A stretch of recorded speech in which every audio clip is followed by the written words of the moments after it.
I've been asked a few times, how do you make so many videos so quickly? And I had to think about that for quite a while because I wasn't doing 10, 15 videos a day when I first started doing videos a couple months ago. But I learned a technique and I developed a way of using the same materials for multiple videos. And I'm going to explain that very quickly right now. So the material, so that the items are the same, right? So pennies are pennies, right? And well, that's not going to change. But let's say I have this box of pennies right here in front of me. The way I do my videos, it's detailed. It takes a few seconds to look at each penny. And I could tell you right now that this box of pennies, I would not be able to do this box of pennies in one video. It would take about over 2 hours for me to look at each individual penny and then to see if there are errors because of the specific item. These are wheat pennies. They're vintage wheat pennies, and it's not like a roll of brand new pennies where you could very quickly. This one you'd have to look at them closely. So what else might be like that? Let's say marbles. If you had some really what you think to be really old marbles, you'd have to look at them a little bit because some old marbles look like new marbles. Some alley agates look like Mexican Vacors, and it might take you a few seconds each one, and then if one of them has some very nice details, it might take you a minute per marble. So if you have a jar of marbles, it could take you several hours. So you might break that same material into separate videos. So right there, depending on what you have, you might have multiple videos just because of the sections you'd have to break the video up into because it would be too long. Okay, so when I, like, for example, if you go into my stamps category, you're gonna see that when I did a Great Britain stamp book, and I believe it was like 6 videos. It was too much to put into one video. So right there, that one book created six videos, right? So now you have enough material in front of you for multiple videos. So that's number one. And if it's something small like pennies, I don't even have to move from my desk, right? I'm right here. I press stop and I press start and I'm on my next video. Okay. So that's number one. Number two is now you're down to, so out of the marbles, out of the pennies, out of the small. Now remember, we're talking about small things that are right in front of me on my desk, and I don't have to have a big huge studio production. So that's part of the charm and the ease. And look, there's a red penny in here.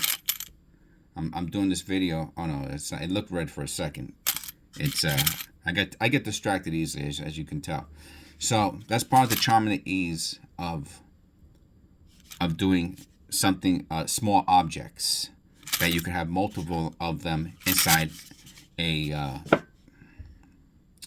cup or a jewelry box or something like that. Okay, right? If you had to do something that requires a stage and big objects to move around, then this would not pertain to that. Okay, so now we have the multiple videos because of we have so many of the objects in front of us, and when we went through them, some of these objects are going to be more interesting than others, right? So even though we might spend whatever, you can see the cuds on that too. But these are all my interesting pennies, by the way. Out of all the videos from the past, the last series, I put them in a box, and this is how many interesting pennies I got. That's why I'm looking through it. I'm going, oh wow, they're grabbing my attention. And look at this one; it has the striations through it. So let's say out of this box there were right? So now let's say I have 5 videos already from this box, right? So now we have 5 videos, but out of that box we found this many incredible pennies. Like, I didn't want to stop the momentum of the video and then, spend 5 minutes on each penny. So these are the super pennies, right? Or the super marbles, or the super shells, whatever super, coins, maybe even stamps, things that are small, right? And these are the ones that stood out from the 5 or 6 or 7 or whatever amount of videos from the items, right? Okay. So now I'll do an abridged version of the significant findings.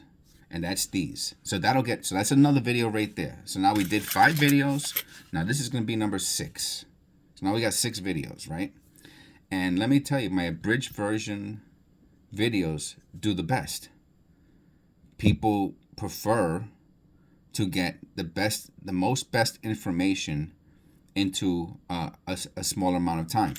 Now, a lot of my long version videos do very good also, because some people prefer more satisfying long videos. Maybe they're cooking, they have their iPad on the thing while they're making breakfast, and they say, "Oh, what did Jess do yesterday?" and they want to watch the long version. Okay, so this is the abridged. So now we did an abridged version video, usually about 10 minutes long, give or take a few minutes. Okay, so now we did that. Now, remember, out of hundreds and hundreds of pennies or hundreds of thousands of stamps and marbles, there were, right here we got 7. There were 7 out of thousands, right? So we did the abridged versions, 10 minutes. So some people prefer that format, right? And for some reason, obviously, it's totally different people watching. It's the same material, but totally different people are watching the different versions, because I have a totally different amount of views for each one. So someone sees the abridged version, they want to watch that, but they choose not to watch the other one. So you're given more choices, even though it's the same material.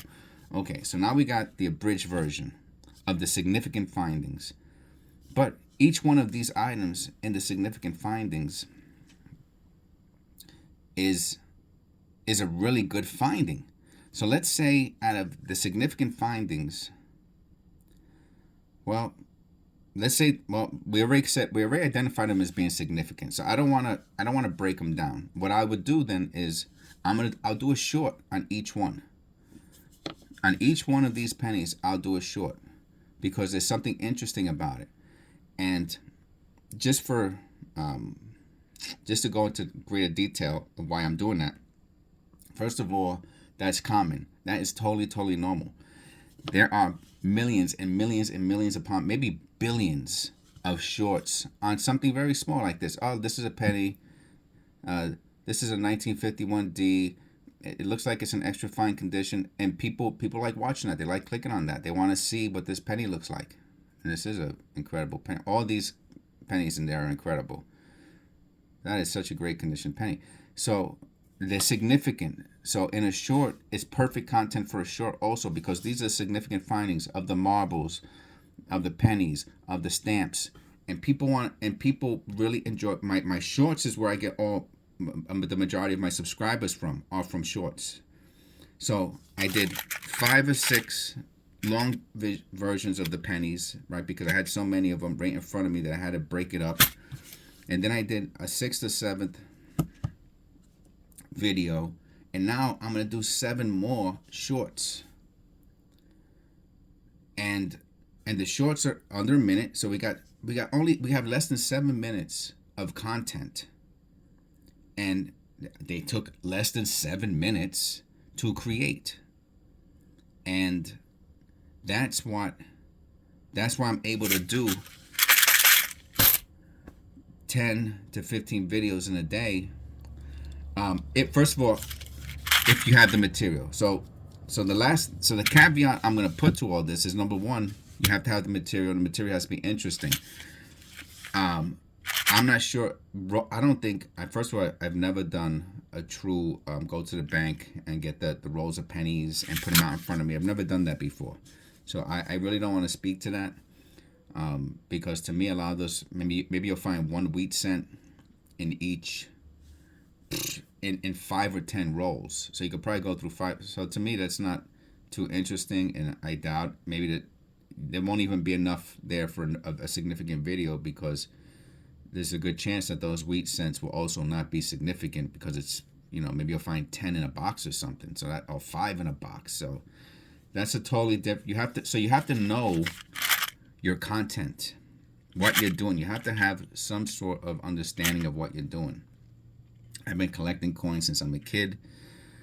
I've been selling and trading vintage coins for many years, and I've been spending many hours a day on coins for many months. So I have a very good understanding of the content, and so that allows me also to expand upon my thoughts in my videos. So someone who knows nothing about first of all, you might not even be, if you know nothing about it, you're probably not going to be that interested in it, and that's going to translate into your content. So it has to be something you're interested in, something that you know something about, you know a little bit more than an average person about, so you could share that information with them. and then I think that helps a lot with doing the videos. So that's how I do so many videos in one day, because of this system that I developed. And it's not something I'm trying to keep a secret. It's something that might help somebody else out who is saying, oh, I like to make more videos, and you might have something that's interesting, and you might not really know how to execute it. And this is how I execute it. I didn't know how to do it. If you watch my videos from 2 months ago, which, by the way, I've done over 300 videos in 2 months. So that's a lot of videos. But in the beginning, I was only doing a couple videos a day. And then I was like, oh, I got these things in front of me. And I would just stop and press start again right away. And that's how I developed this technique to saving time, right? Because also, I don't want to do videos all day long. When I say all day long, I mean from like the time I wake up until the time I go to sleep. Could I do it? I could, but I have other things that I do. Exercise. I have a working home job. So I had to develop something that allowed me to do my other things during the day. And this is how I do it, and I want to share that with you. I hope you liked it. Please like and subscribe. And I will see you on the next one.